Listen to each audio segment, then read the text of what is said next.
Chain அறுப்பு அப்படின்னா கூட ஒருத்தர் பைக் ஓட்டுவார், ஒருத்தர் செயின் பறிப்பார், 2 பேர் சம்மந்தப்பட்டிருப்பாங்க. ஆனால் இது போன்ற ஒரு பல்கலைக்கழகத்துக்கு உள்ளே போய் ஒரு பாலியல் வன்கொடுமை செய்யும் பொழுது ஒரு நபரால் செய்ய முடியாது. அவருக்கு குறைந்தபட்ச தண்டனை கொடுத்தால் விரைவில் வந்து கடன்கள் அடைக்கிறதுக்கான நடவடிக்கை மேற்கொள்வார் என்று இந்த மாதிரி ஹீனியஸ் கிரைம்ஸ் நடக்கிற எந்த இடத்துலையும் வந்து எந்த அட்வொகேட்ஸும் போகிறதுக்கு விரும்புறதில்லை, இன்க்ளூடிங் நாங்களும் தான் விரும்புறது இல்லை. 2 சைடுமே கவர்மெண்ட் இருந்ததுனால, அதாவது நீங்களும் அரசு தரப்புல இருந்து நீதிமன்றத்தால் நியமிக்கப்பட்ட வழக்கறிஞர்கள் அவங்க சைடும், அதனால தான் இந்த வழக்கு வேகமாக முடிஞ்சுதா இல்லை இந்த வழக்கை வேகமாக முடிக்கிறதுக்கான காரணம் என்ன? ஒன்று அவரோட மொபைல் ஃபோன், அது அந்த மொபைல் ஃபோனுக்குள்ளே இருந்த ஒரு வீடியோ, சர்ச்சைக்குரிய ஒரு வீடியோ, அதுக்குள்ளே நம்ம போக வேண்டாம், ஏன்னா நாங்களே பார்க்கல அதை. யார் அந்த சாருன்னு எதிர்கட்சிகள் கேள்வி கேட்டுக்கிட்டே இருக்கு, ஆனா பதில் தான் வரல. ஆனா நீங்க குற்றவாளி தான் சார் அப்படின்னு ஞானசேகரனை சொல்லிடுச்சு கோர்ட். தீர்ப்பு வந்ததும் மீட் பண்றதுக்கு ஞானசேகரன் வக்கீல் வெளியில வந்தாரு, சொல்றத கேட்போம். என் பேர் ஜிபி கோதண்டராமன். இந்த அண்ணா பல்கலைக்கழக பாலியல் குற்ற வழக்கிற்கு எதிரி ஞானசேகரனுக்காக நீதிமன்றத்தால் நியமிக்கப்பட்ட வழக்கறிஞர்கள் நானும் திரு ஜெயபிரகாஷ் நாராயணன் இருவரும் தான் இந்த வழக்கில் எதிரிக்காக ஆஜராகும்படி நீதிமன்றத்தில் உத்தரவிடப்பட்டது. அதன்படி இந்த வழக்கு கிட்டத்தட்ட 28 சாட்சிகளை விசாரணை செய்து சாட்சிகள் அனைத்தையும் குறுக்கு விசாரணை இல்லாமல் நடைபெற்று அதற்கு பிறகு எதிர்வாதம்லாம் முடிந்து இன்று தீர்ப்புக்காக ஒத்திவைக்கப்பட்டது.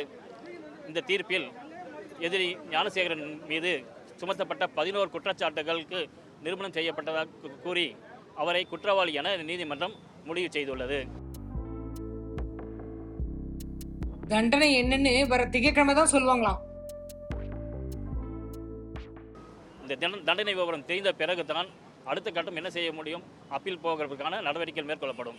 நீதிபதி கிட்ட என்ன சொன்னீங்க? தீர்ப்பு வாசிக்கிறது முன்னாடி ஞானசேகரன் தரப்புல என்னென்ன கோரிக்கை வச்சீங்க நீதிபதி கிட்ட?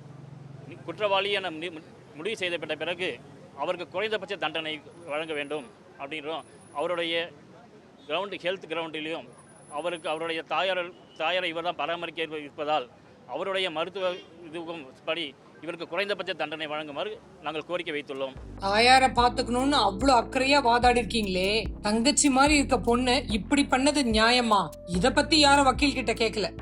தொழில் ஏதாவது பாதிக்கப்படும் அப்படி ஏதாவது வச்சுங்களா கோரிக்கை? அவருக்கு தொழில் கைது செய்யப்பட்டதால் அவர் மீது அது தொழில் எதுவும் நடைபெறாததால் அவருக்கு ஏற்பட்ட கடன் சுமைக்கு அதிகம் இருப்பதாலும் இவர் ஜெயிலுக்கு சென்று விட்டால் அந்த கடன்காரர்கள் மற்றவர்களை துன்புறுத்துவார் என்ற காரணத்துக்காக அவருக்கு குறைந்தபட்ச தண்டனை கொடுத்தால் விரைவில் வந்து கடன்கள் அடைக்கிறதுக்கான நடவடிக்கை மேற்கொள்வார் என்று இதில் ஒத்துக்கிறது எல்லாம் ஒன்றும் இல்லை. அந்த மாதிரி கேள்வியே வராது. நீதிபதி அவர் மீது குற்றச்சாட்டப்பட்ட குற்றச்சாட்டுகளை நிரூபணம் செய்யப்பட்டதால் அவர் குற்றவாளி அறிவிக்கப்பட்டு விட்டார். எதிர்கட்சிகளோட யார் அந்த சார் அப்படிங்கிற கேள்வியை ரிப்போர்ட்டர்ஸ் மறைமுகமா கேட்கதான் செஞ்சாங்க. நீதிமன்றம் இந்த வழக்கில் ஞானசேகரன் மட்டும் தான் குற்றவாளியா இல்லை வேற யாரும் உதவி பண்ணாங்களா இல்லை அது மாதிரி ஏதாவது கேள்வி எழுப்புச்சா ஏதாவது இருந்ததா அந்த மாதிரி? இந்த வழக்கை பொறுத்த வரைக்கும் பார்த்தீங்கன்னா ஞானசேகரன் மாத்திரம்தான் வந்து சிங்கிள் அக்யூஸ்டாக வந்து காட்டப்பட்டிருக்கிறது. இவர் கூட வேற யாரும் அக்யூஸ் இருக்கிறாங்களா அப்படிங்கிறது வந்து நீதிமன்றத்தால் யாரையும் சுட்டி காட்டப்படவில்லை. அதே மாதிரி போலீஸ் தரப்பும் வேற யாரும் இருக்கிறாங்க அப்படிங்கிற மாதிரி தகவல் எதுவும் கொடுக்கல. சார்ஜ் ஷீட்லையும் யாரையும் அவங்க வந்து சுட்டி காட்டலை. ஸோ அப்படி இருக்க பட்சத்தில் சிங்கிள் அக்யூஸ்டாக தான் ஞானசேகரனை சொல்லியிருக்கிறாங்க. அவருக்கு மாத்திரம்தான் ட்ரையல் நடந்தது. அவருக்கு தான் குற்றச்சாட்டுகள் பதிவு செய்யப்பட்டது. 11 குற்றச்சாட்டுகள் நீதிமன்றத்தால் 11 குற்றச்சாட்டுகள் பதிவு செய்யப்பட்டது. 11 குற்றச்சாட்டுகளும் வந்து இன்னைய தேதிக்கு வந்து நிரூபணம் செய்யப்பட்டு அவருக்கு வந்து தண்டனை அளிக்கப்படும் அப்படிங்கிற மாதிரி தகவல் சொல்லியிருக்காங்க. அப்பீல் போறீங்களா எப்பங்க அப்படின்னு கேட்டாங்க. இது வந்து கீழ்கோர்ட்டோட ஆர்டர் மாத்திரம்தான். ஜட்ஜ்மெண்ட் வந்ததுக்கப்புறம் மேற்படி இதில் வந்து மேலே அப்பீல் பண்ணுறதுக்கு உண்டான வாய்ப்பு என்ன இருக்குது, சாத்தியக்கூறுகள் என்ன இருக்குது அப்படிங்கிறத பார்த்துட்டு நம்ம வந்து அப்பீல் பண்ணலாம் இல்லையா என்ன அப்படிங்கிறத யோசிப்போம். போலீஸ் இன்வெஸ்டிகேஷனை பொறுத்த வரைக்கும் போலீஸ் ரொம்ப நல்லா இன்வெஸ்டிகேட் பண்ணி இந்த கேஸை வந்து நல்ல முறையில் கொண்டு வந்து கொடுத்துருக்குறாங்க. பட் சந்தர்ப்ப சாட்சியங்களில் கொஞ்சம் இஷ்யூஸ் இருக்குது. அதை தான் வந்து பார்க்க போனோம்னா நம்ம வந்து அப்பீலில் நம்ம சொல்ல முடியும். இது இப்போ எதையுமே வந்து நம்ம இன்கேமரா ப்ரொசீடிங்ஸ் அப்படிங்கிறதுனால உங்களுக்கு நாங்களால் நேரடியாக சொல்ல முடியாது. இதோட ஜட்ஜ்மெண்ட்டோட காப்பீஸ் வர்றப்போ சப்போஸ் இன்கேஸ் அது வந்து வெளியே கொடுக்கறதுக்கான வாய்ப்பு இருந்துச்சு அப்படிங்கிற பட்சத்தில் நீங்கள் படித்து தெரிஞ்சுக்கோங்க. பட் எங்களால் எதுவுமே வெளியே சொல்ல முடியாது. போன்ற ஒரு மோசமான குற்றச்சாட்டுகளுக்கு ஆட்படுறவங்களுடைய வழக்குகள் பெரும்பாலான வழக்கறிஞர்கள் எடுக்கிறது இல்லை. இதை எப்படி பார்க்குறீங்க? ப்ரொஃபஷனல் எத்திக்ஸ் பத்திய இந்த கேள்விக்கு என்ன பதில் சொல்றான்னு பாருங்க. நீங்கள் சொல்கிறது சரியான வாதம் தான். இந்த மாதிரி ஹீனியஸ் கிரைம்ஸ் நடக்கிற எந்த இடத்துலையும் வந்து எந்த அட்வொகேட்ஸும் போகிறதுக்கு விரும்புறதில்ல, இன்க்ளூடிங் நாங்களும் தான் விரும்புறது இல்லை.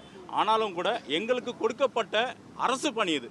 அரசு பணி அந்த கோர்ட்டில் இருந்து எங்களை கூப்பிட்டு நாமினேட் பண்ணி இந்த வழக்கை நீங்கள் நடத்தணும் அப்படின்னு சொல்லி சொன்னதுனால நாங்கள் அந்த தலையாய கடமையாக எடுத்துகிட்டு எங்களோட எத்திக்ஸை ஃபாலோ பண்ணிட்டு இந்த வழக்கை எங்களால் எவ்வளோ நேர்மையாக நடத்த முடியுமோ நான் நேர்மையாக உங்களோட எத்திக்ஸை ஃபாலோ பண்ணதை வச்சு பார்க்கும்போது ஞானசேகரன் வந்து தவறு செஞ்சிருக்காருன்னு உங்களுக்கும் தெரியுதா இல்லை எப்படி? சார், நாங்கள் டிஃபென்ஸ் அப்படிங்கிற பட்சத்தில் நாங்கள் அப்படி பார்க்கக்கூடாது. இன்க்ளூடிங் இந்த கோர்ட்டு கூட முதல்ல வந்து ஒருத்தரை வந்து குற்றவாளி அப்படிங்கிற நோக்கத்தோடு பார்க்கவே கூடாது.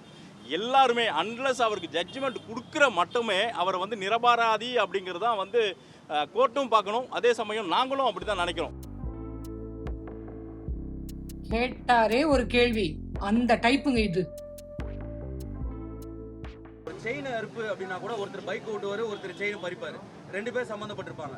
ஆனா இது போன்ற ஒரு பல்கலைக்கழகத்துக்கு உள்ள போய் ஒரு பாலியல் வன்கொடுமை செய்யும் பொழுது ஒரு நபரால செய்ய முடியாது. அதெல்லாமே தாங்க ஒரு நபரால செய்ய முடியாது. உங்களோட வழக்கறிஞர் தொழில நீங்க பார்த்திருப்பீங்க. இவர் மட்டும் காவல்துறையை காட்டுவதற்கான காரணம் என்ன? இல்ல ஒரு நபருக்கு மட்டும் தான் தொடர்பு இருக்குமா? என்ன எப்படி பாக்குது இந்த வழக்கு? ஒரு வழக்கறிஞர் எப்படி பாக்குறீங்க சார்? இது நீங்க கேட்ட கேள்வி நல்ல கேள்வி தான். பட் இருந்தாலும் வந்து சின்ஸ் இந்த கேஸ்ல வந்து அவரை மாத்திரம் தான் காட்டியிருக்கிறாங்க அப்படின்னு சொல்லியிருக்கு. மற்ற விவரங்கள்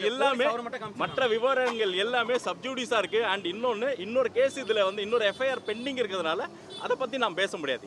போலீஸ் ஒருவரை காமிச்சதுனால போலீஸ் வந்து போலீஸ் அப்படிங்கிறது இல்ல, கோர்ட் வந்து ஒருத்தருக்கு மேல தான் குற்றச்சாட்டு பதிவு செஞ்சிருக்கு. குற்றச்சாட்டு பதிஞ்சதுக்கு அப்புறம் தான் நாங்க வந்திருக்கிறோம்.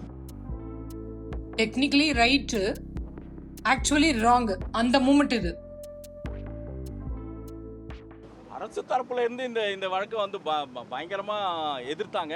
அண்ட் அதே சமயம் வந்து பார்த்தீங்கன்னா அவருக்கு வந்து அதிகப்படியான தண்டனையான லைஃப் இம்ப்ரெஷன்மெண்ட் வரைக்கும் கொடுக்கணும் அப்படின்னு சொல்லி அவங்க கேட்டிருக்கிறாங்க.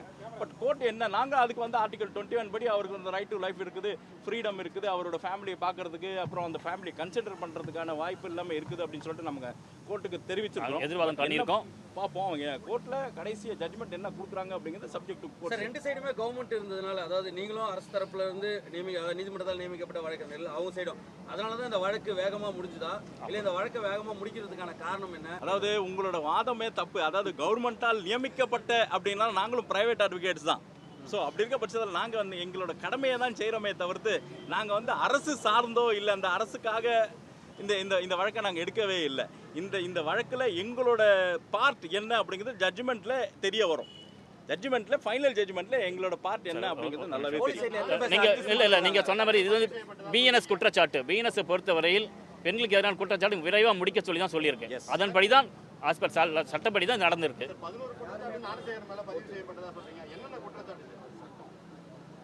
படிக்கணும் குற்றச்சாட்டு லிஸ்ட் இப்போ என்கிட்ட இல்லைங்க. நான் பெண்களுக்கு எதிரான அனைத்து குற்றச்சாட்டுகளும் வந்து பார்த்தீங்கன்னா பெண்களுக்கு எதிரான வழக்குகள் எல்லாம் உள்ள குற்றச்சாட்டுகளாக தான் இருக்குது. அது மாத்திரம் இல்லாமல் இந்த வழக்கில் பார்த்தீங்கன்னு வச்சுக்கோங்களேன், இது ஒரு ஸ்பெஷல் கேஸாக எடுத்து பண்ணணும் அப்படிங்கிறது தான் அரசோட இது. அது மட்டும் இல்லாமல் அதர் ப்ரெஷர்ஸ் இருந்ததுனாலையும் இந்த வழக்கை வந்து இன்னும் கொஞ்சம் சீரியஸாக கொண்டு போய் வழக்கை கொஞ்சம் நல்லபடியாக முடிச்சிருக்காங்க. ஆதாரம் எல்லாமே சேதாரம் இல்லாம தாக்கலாச்சா? இந்த கேஸே அவங்களுக்கு கிடைச்சது 2 விட்னஸ், 2 ஆப்ஷன்ஸ் தான். ஒன்று அவரோட மொபைல் ஃபோன், அது அந்த மொபைல் ஃபோனுக்குள்ளே இருந்த ஒரு வீடியோ, சர்ச்சைக்குரிய ஒரு வீடியோ. அதுக்குள்ளே நம்ம போக வேண்டாம், ஏன்னா நாங்களே பார்க்கல அதை. ஸோ சர்ச்சைக்குள்ளே உள்ளான அந்த வீடியோ, இந்த வீடியோவை ஃபாரன்சிக் அண்ட் சயின்டிஃபிக் எவிடன்ஸ் வச்சு தான் இவர் தான் குற்றவாளியாக இருக்கக்கூடும் அப்படின்னு சொல்லிட்டு கோர்ட் ஒரு முடிவுக்கு வருது. அதை வந்து நம்ம ஃபர்தர் அப்பீலில் நம்ம என்ன அப்படிங்கிறது சரியாக நம்ம பார்ப்போம். அவர் யாருக்கா ஃபார்வர்டு பண்ணியிருக்காரா அந்த மாதிரி எந்த எவிடன்ஸும் இருந்ததா அவங்க சொல்லலை, இல்லை ஃபாரன்சிக்கில் சொல்லலை.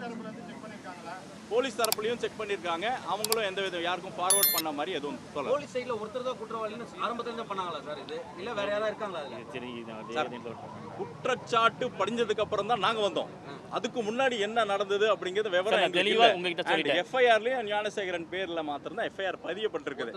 ஸோ அதனால வந்து வழக்கு முழுசாமே ஞானசேகரன் மேலே தான்